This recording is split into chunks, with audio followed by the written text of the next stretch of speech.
Thought our family tradition was normal. Now I know the disgusting truth.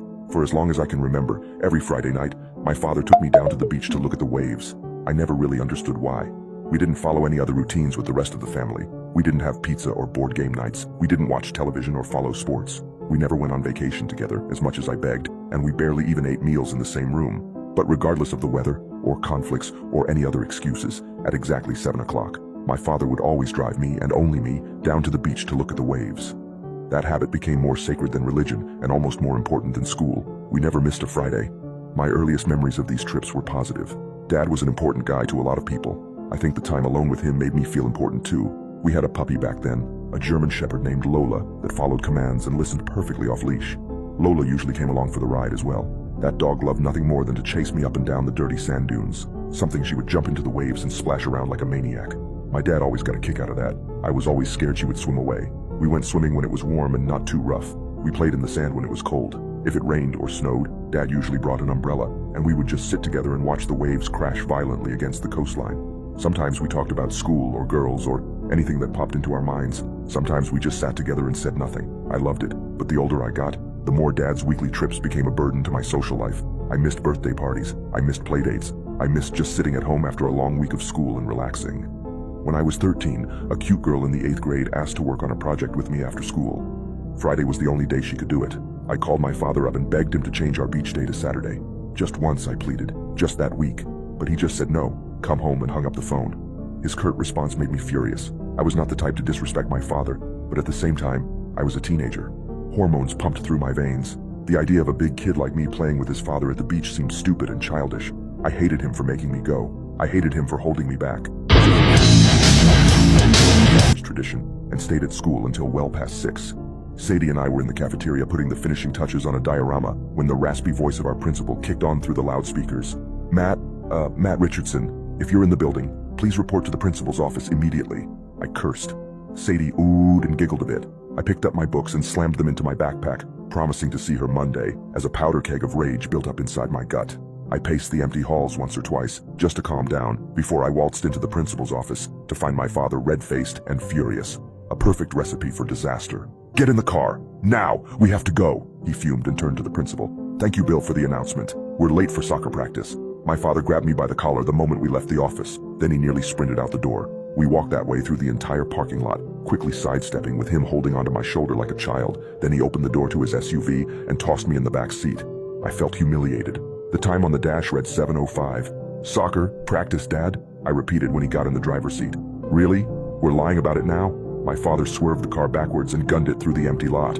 How many fucking times have I told you? He shouted. 7 o'clock. Every Friday. We have to be there. This is very important, Matthew. Why would you disobey me? I wanted to scream back. I wanted to ask him why. Why? Who the fuck cares if we miss one beach day? Who cares if we go at all? Was it really that important to the old man that we spend time together? Why did it have to be this day of all days? But I had asked and received no answer 1,000 times before. It's tradition, he would say. Tradition is important. Sadie's pretty face and features lit up in my mind. She would probably forget me by the end of the weekend. She would probably end up dating somebody else. The rage and hormones coincided to build up inside my stomach like a powder keg. I wanted to hit him. I wanted to hit him and make him realize what he had done to me. But I reached out and slammed my fist against the car window instead.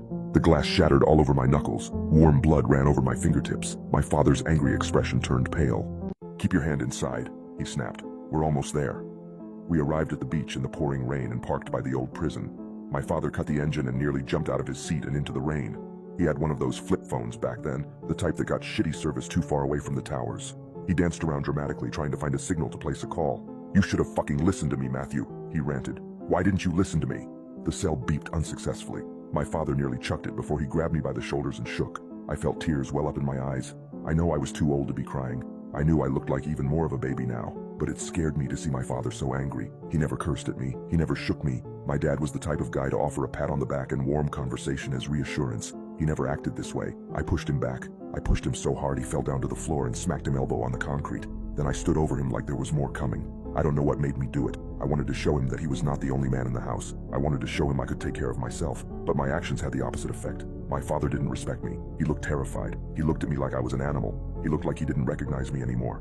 I started to cry again. My father still held the phone up to his ear from the ground. The fear vanished from his face as a dial tone sounded. Relief flooded in as a deep voice responded on the other end. He nodded, said okay, then hung up. Then he looked up at me and scooted away. I'm sorry, son, but you just have to trust me, he whispered. These trips are important. I wiped a few tears from my eyes and stuck out my hand. Sure, Dad, I sniffled while helping him up. I'm sorry. My father returned to the car to pull some bandages from his glove box. He carefully wrapped the ends around my knuckles. I protested for him to be careful as he stepped over to the back window and pushed away the glass shards with his jacket. Then he wrapped his arm around my shoulders and led me towards the boardwalk. It's okay, bud. Let's go watch the waves. My father died 2 weeks before my 16th birthday. The injury to his elbow prompted his first physical in years. The physical found the cancer. He fought for a long time. There were ups and downs in his journey that kept him in the hospital through most of it. Nonetheless, Dad always insisted I keep up the beach trips, even if he couldn't go. Just until your 18th birthday, he would beg pitifully. Please, I wanted to ask why. The question burned in my brain throughout the majority of my existence. Why did we have to go to the stupid fucking beach every Friday at the exact same time? Why did it matter? But ever since that day we fought, I reconciled to never make my father that disappointed in me again. And so I went, even after he passed, and I never asked why. Sometimes I still took Lolly with me. Sometimes I took Sadie. Sometimes I just went by myself and took the hour to relax with a book by the waves. It quickly became a peaceful habit, rather than a painful one, filled with the memories of my late dad and the soothing sounds of the sea. But after high school, my goals drifted off in other directions. I wanted to go to college. I wanted to get away from the shore. I wanted to experience the world and see things for myself. And I wanted to live in a world where I didn't have a standing appointment every goddamn week. So when my 18th birthday rolled around, and coincidentally fell on a Friday, I resolved that night would be my final trip. I drove down to the beach a bit early and set up an umbrella underneath a passing storm. I parked my chair in the sand and watched the waves roll by, with a fresh new perspective and lease on life. Part of me welcomed the freedom, part of me missed it. About 20 minutes later, a familiar voice shook me from my trance. I turned around to see my mother in a sundress. Your father always intended to tell you this, she muttered as she pulled over her own beach chair. And a little birdie told me today is your 18th birthday. I smiled and stood to give her a peck on the forehead. Back in the 80s, she sat down carefully and looked out across the water. Back in the 80s, your father and I liked to go out to the bars and drink. I know that probably sounds weird to you now, but we were young, and your father was a hell of a dancer. I laughed. She didn't. One night, we went to this beach bar on the edge of town, and we got into a fight. Mom allowed herself a small smile. It was one of those bad but stupid fights, you know? I don't even remember the reason. I think he said something mean about my friend. She paused and caught her breath.